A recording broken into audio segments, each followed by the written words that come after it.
Definitely oil will be a plus. Of course, there's a lot of hula-baloo about the environment and so on, but I take the view that as Africans, let's first address the existential challenge that we face. And in my view, that is poverty, that's economic growth, that's ensuring that our private sector is competitive, and the oil and gas sector is central to that story. And we are happy that, there was pushback by government, by Total, and so on and so forth. I hope those issues are concerned and we can continue. So I think the oil and gas sector is extremely critical at this point in time.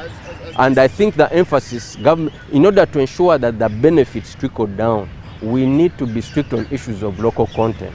Because if we are not strict on local content issues, then you'll find that local businesses, local SMEs will not benefit from this sector. And it will be a pity. It means that you will now have so-called Dutch disease syndrome, where people place so much expectation in the oil and gas sector, they abandon all these other activities, and at the end, they don't really benefit. So I think the issues of local content and ensuring that locals are able to benefit across both downstream and upstream, I think is extremely important. Yeah, of course, SMEs need to take advantage and prepare themselves.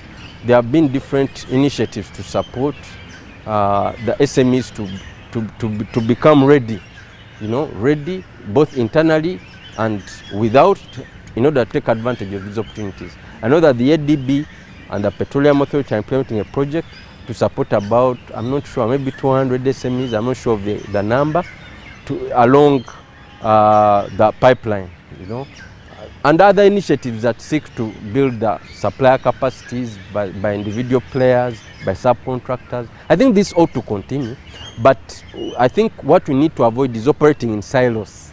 Yes, you've come, you want to build supplier capacity, yet you're a subcontractor and so on. Don't do it on your own. Involve other people, involve the federation. At the end of the day, after this thing ends, it will be us to support those SMEs. So involve us, at the end of the day, want to see SMEs grow. That's our interest.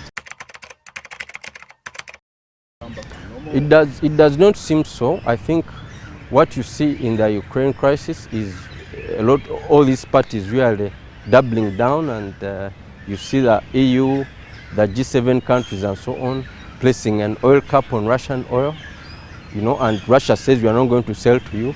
That is likely to increase the global commodity prices. We expect some bad weather in Uganda, so that bad weather is likely to also fuel our food inflation. You also see that some of the supply side shocks and supply chain disruptions persist.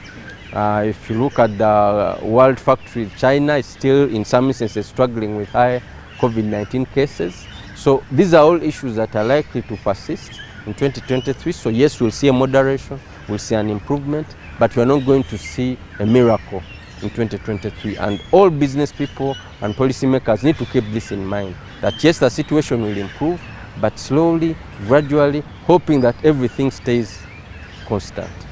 Yes.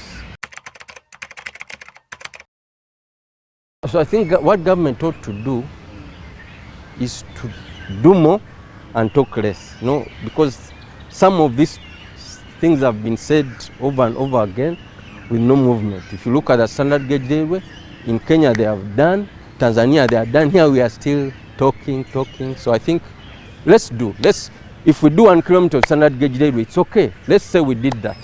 If we did 2 kilometers, that's fine, but let's not just keep talking. I know that there is talk of saying, okay, let's ignore standard gauge railway, let's just repair what is there. Yeah, but what's the plan to ensure that we have a standard gauge railway? Because those are competitiveness kinds of issues. But generally, the push towards infrastructure development is positive, and we welcome it, and I hope that it continues, but with an emphasis on action. And we hope that the programmatic approach will help to remove the siloed kind of mentality in government to ensure that there is better efficiency and utilization of resources. So I think the emphasis also on agricultural value addition and basically supporting agro-processors using a PDM approach, I think is welcome. but we need to look at it holistically.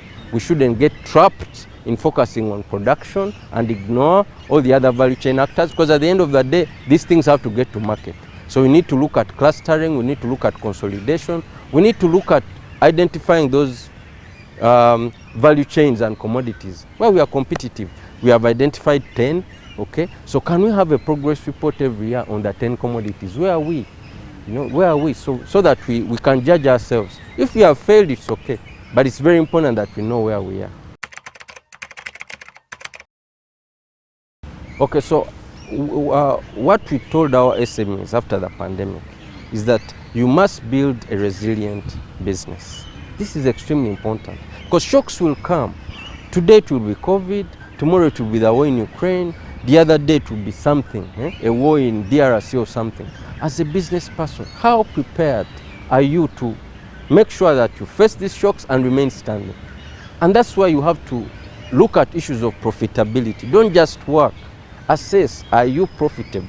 If you're not profitable and you know the reasons and you're addressing them, that's fine. But try to ensure that you remain profitable.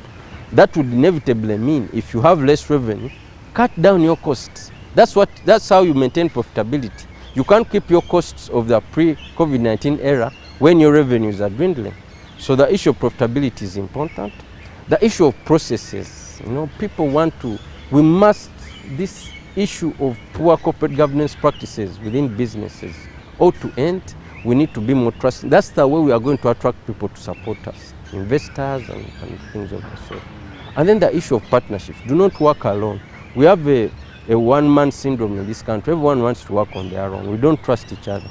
Let's work together through cooperatives, through associations, through circles. This is the only way we are going to ensure that we survive in this kind of area.